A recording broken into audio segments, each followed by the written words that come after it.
Hi and happy Wednesday, or whatever day it is. This video comes out on Wednesday of this week, or next week actually.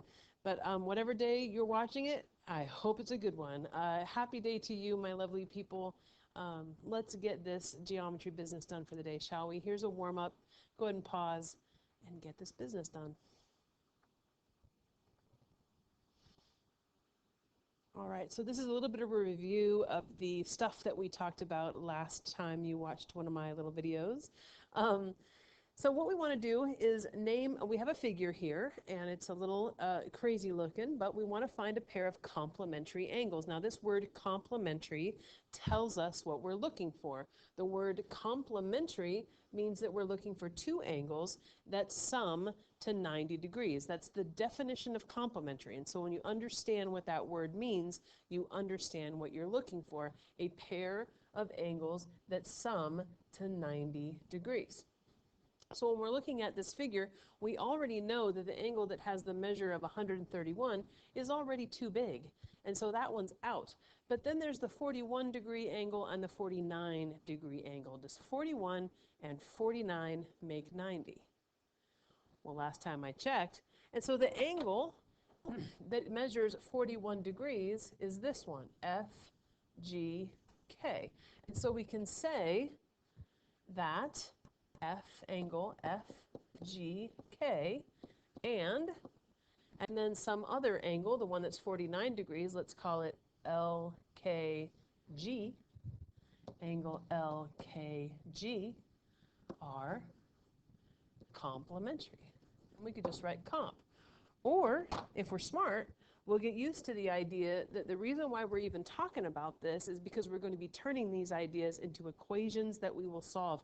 And so we could say it like this: the measure of angle FGK plus the measure of angle LKG equals 90 degrees. And if we say it like that, then we are already taking a step toward problems that will come later. All right, and here's one right now. Angle 3 is a supplement of angle 4. And angle 3 measures 148 degrees. Find the measure of angle 4. Now, of course, if you know what supplement means, you can solve this problem. So if you don't remember what supplement means, you could go back to your notes. That's a good reason to take notes so you can look stuff up for yourself. But of course, I'm going to reveal that it means that they sum to 180 degrees. And so we could very definitely say that the measure of angle 3 plus the measure of angle 4 equals 148 degrees, because that's what this statement is telling us. Now, what we know for sure, I'm sorry, 100, you know what? You knew what I meant. I did that on purpose. What we know for sure is that the measure of angle 3 is 148 degrees. And so we can substitute that value in and say that 148 plus the measure of angle 4 equals 180 degrees. All right, so when we're solving problems, you're trying to find out the value of the thing that you don't know, and what we don't know is the measure of angle 4. So let's be clever and cancel this 148 from both sides. When we do that, we have what we're looking for. The measure of angle 4 equals whatever 180 minus 148 is. 180 minus 148 is 32. Okay? So there you have it. Now, could we have just plugged into a calculator 180 minus 148? Sure, but it would have kind of covered up what the point of all this is.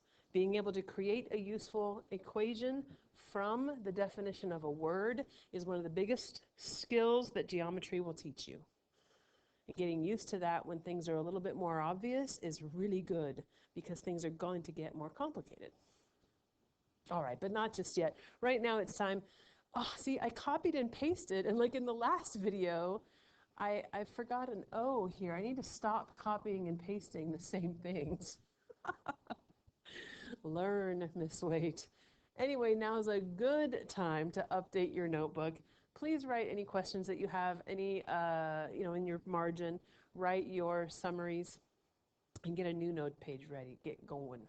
I'll try to remember not to copy and paste anymore.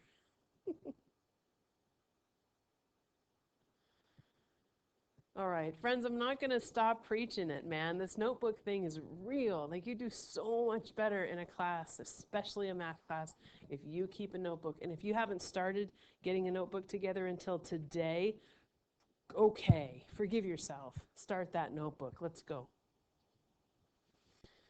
Your essential question of the day: how can you use angle pair relationships to find angle measures? And your topic: linear pairs and vertical angles. These are two very specific angle relationships. Make sure that topic makes it into the table of contents of your notebook, and let's begin. So let's start out by just talking about what these special angles are. Now, last time we talked about complementary, which sums to 90, supplementary, which sums to 180, and adjacent angles. Adjacent angles are angles that share both a vertex and a side. Now, what you're going to notice about linear pairs is that that's sort of a combination. Linear pairs are sort of a combination of those ideas. A linear pair shares a vertex. They also share a common side. And so linear pairs, what we know about them so far is they are adjacent. They are adjacent angles. But there's something else that makes them unique. And that is that their non-common side, in other words, the side that they don't share, form a particular geometric object. And that is right in the name: a line. So a linear pair are adjacent angles whose non-common sides make a line. And that is what a linear pair is: adjacent angles whose non-common sides make a line. Now, vertical angles are a little bit trickier to define in words. And I struggle with actually the definition of vertical angle. But here's a couple of examples. Angle 3, which is this one here, and angle 6 are vertical angles. Also, in the same figure, angles 4 and 5 are vertical angles. What you notice about those is, first of all, in a set of two intersecting lines, you have two sets of vertical angles. And the place where those two lines intersect creates a vertex for four different angles. And the angles that are vertical angles are kind of like across that vertex from one another. 3 and 6 are across that vertex. 4 and 5 are across that vertex. And so what we can say, oh my gosh, what happened? Why is it not erasing? What we can say, and kind of in a clunky way, is that vertical angles are angles that share a vertex. You know what, I think I always struggle with this, you guys.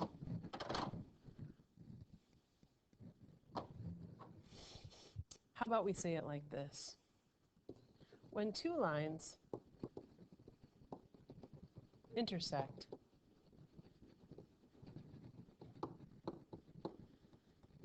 the angles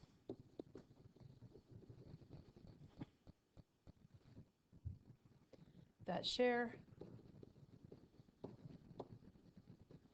a vertex but not a side are vertical angles.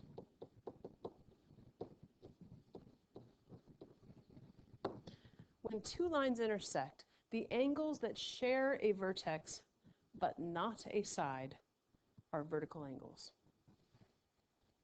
Something that you'll notice in this figure right here is that we do have other types. We have linear pairs right here, don't we? Aren't 3 and 4 a linear pair? They share a vertex, they share a side, and their non-common sides make a line. 4 and 6 are a linear pair, 5 and 6 are a linear pair, 3 and 5 are a linear pair. There's all kinds of stuff that happens when you cross two lines. And we'll talk about that more. But let's try to identify all the linear pairs and all the vertical angles in this figure. One of the best ways you can go about this is kind of working your way around a figure one angle at a time, starting with number 1. When I look at number 1, I'm trying to find a linear pair. In other words, another angle with number 1 who they share a vertex and a side, and their non-common side makes a line. Well, here is a vertex shared with 4. Here is a side shared with 4, and these non-common sides make a line. And so we can say angle 1 and angle 4 are a linear pair. Okay? So far so good. What about 2? Does it make a linear pair with anybody? Well, not really, because notice the word pair. That means 2. And you have to take 2 and add both 3 and 5 to it in order to get a line. And so there is no linear pair for 2. What about 3? No linear pair there. What about 5? Well, look at what happens when you take 5 and 4 and you put them together. They have a common vertex, they have a common side, and their non-common side makes a line. And so angle 4 and angle 5 are a linear pair. All right? And that's pretty much it, right? Because when we look at 4, we already have its pairs. So let's go on to vertical angles. So remember that vertical angles come from 2 crossed lines. And so when we look at this one here, this line here, it doesn't extend all the way through, so anything dealing with that line is not going to be a vertical angle. Really, this line intersects this line, and so anything associated with those have to be vertical angles. So if we look at 4, we'd sure love it if it was a vertical angle with 2 and 3, but 2 and 3 are 2 angles, and so 4 does not have a vertical angle relationship with 2 and 3. But take a look at 1 and 5. 1 and 5 are formed when 2 lines intersect. They share a vertex, but they do not share a side. And so we can say angle 1 and angle 5 are vertical angles. And that is it. That's the only set of vertical angles in that picture. Okay. So what I wouldn't mind you doing is taking a moment, pausing this video, and doing this activity. If you have a protractor handy, and you don't have to, but it's much more fun if you do this and see it for yourself. But on a piece of paper, if you will carefully draw a linear pair, in other words, take a straight edge, make a nice straight line, and then have a ray just kind of come out of it at an angle, like you see here. And then with your protractor, measure the angles. In other words, take your protractor and line it up like this. Oh, come on now. And then measure those angles and see what you get. Now, if we were in the classroom together, we'd all be doing this individually at our seats, and everybody would have a different linear pair. And what you'd notice is that they add to a significant number. When you take this linear pair right here, this angle right here, and that angle right there, and you add this one to that one, what do you get? Well, you get 180 degrees, and that's what's significant about linear pairs. And this brings us to something significant you're going to want to put in your notebook. It's called the linear pair postulate. It's the second of your postulates in this class. And the linear pair postulate says this: all linear pairs Oh my gosh, I can't write all of a sudden. All linear pairs are supplementary. Now this is a big deal because the second you're told that two angles are linear pairs, you instantly know something about them. You know that they add to 180 degrees, and that's going to be a big deal as we move forward. The linear pair postulate tells you that all linear pairs are supplementary. Now try something else. On a piece of paper, draw two lines and use a straight edge of some kind so that you actually have lines, and then fold the paper so that the vertical angles, so for example, maybe this one here and that one there, are right on top of each other. You would end up folding it kind of like along something that looks like that. What do you notice about what happens? I'll pause.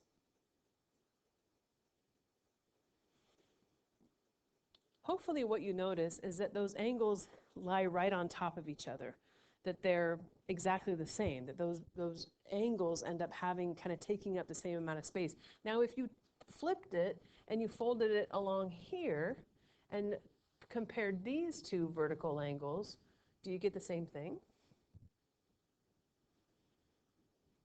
It turns out you do. Because what we're seeing here is something significant about all vertical angles. And that leads us to this postulate. Make sure this gets in your notebook. The vertical angles postulate says this: all vertical angles are congruent. The reason why they lined up so beautifully is because they have the exact same measure. Those angles are the same. And whenever you have a set of vertical angles, they will be congruent. And so when we know that angle 1 and angle 5 are vertical angles, instantly we know that angle 1 is congruent to angle 5. Done. We just know it because that's what the postulate tells us, and that's going to be very powerful moving forward as well. Okay, so here we go. Two angles form a linear pair. What do we know about them?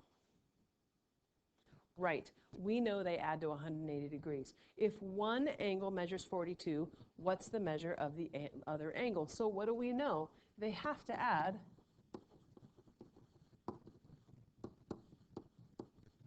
to 180 degrees.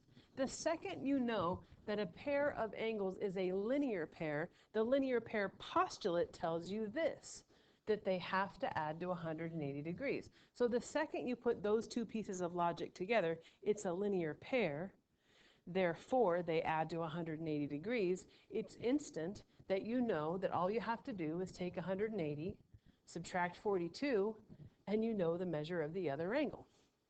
Let's call this angle 1, and let's call this angle 2. Because of the linear pair postulate, we can say that the measure of angle 1 plus the measure of angle 2 is 180 degrees because they're a linear pair, and all linear pairs are supplementary. Now, if we say that angle 1 is 42 degrees, we can substitute that in. 42 plus the measure of angle 2 gives us 180. And then we can subtract 42 from both sides, and we get that the measure of angle 2 is 180 minus 42. What is that? 180 minus 42. Oh my gosh, it's getting late. I can't press buttons. And I shouldn't really need to press buttons for that anyway, but like I said, I don't want to be wrong while I'm talking to you and have to go back and repeat the whole video. I've done that before. So now we know that that other measure is 138. So we've taken a step away from what we knew before. What we know now is that it's a linear pair. And that is all we need to know to say this because of the linear pair postulate. The linear pair postulate says if it's a linear pair, then they sum to 180, and that's enough to form our equation and solve our problem. Alrighty, a little more complicated. So these angles form a linear pair. Let's give them labels. Let's say angle 1 and angle 2 again. Find the measures of both angles. That's all we know. These angles form a linear pair. Linear pairs have a common vertex, common side, non-common side makes a line. That's great. But there must be something else we need to know. And what we need to know is the linear pair postulate, which tells us that all linear pairs are supplementary. And since all linear pairs are supplementary, we know they add to 180 degrees. And so we can say that the measure of angle 1 plus the measure of angle 2 equals 180 degrees because the linear pair postulate tells us it's so. Well, now we can substitute in from our problem. If we know that the measure of angle 1 is represented by this little expression right here, we could put it in our equation, 3x minus 9 plus the representation of this degree measure is 4x plus 7, so we can plop that in. And we know that's going to equal 180 degrees. All right, so it's just a matter of combining like terms, creating clever cancellations, and doing the same thing to both sides. So we've got 3x's plus 4x's for 7x's. We've got negative 9 plus 7, or negative 2, equals 180. Now let's add 2 to both sides. That creates this cancellation. We have 7x equals 182. Dividing by 7 on both sides gives us that x equals, what's 182 divided by 7? 182 divided by 7. Oops, 182 divided by 7 is 26. Great. So we know that x equals 26. Well, angle 1 is 3x minus 9, so 3 times 26 minus 9. 3 times 26 is 78. Minus 9 is 69. So we know that a measure of angle 1 is 69 degrees. Now we could just subtract that from 180 to get angle 2, right? So we could say 180 minus 69 is 111 degrees, but let's see if that's right. Because we have 4 times 26 plus 7. 4 times 26 is 104, plus 7 is 111. So we know the measure of angle 2 is 111. And let's not forget our units. There you go. So all we needed to know was that these angles form a linear pair. And from there, we could figure out everything we wanted to know about these angles. If they're a linear pair, then they're supplementary. If they're supplementary, then they add to 180 degrees. We can substitute in the values that we know about those, use some gorgeous algebra, a little substitution, and we know everything we need to know about these angles as far as their measure. All we needed to know was that they were a linear pair, and everything else came from there. All right, I think we've already done a problem like this one, to tell you the truth. And this is a long enough video, and so let's just call it.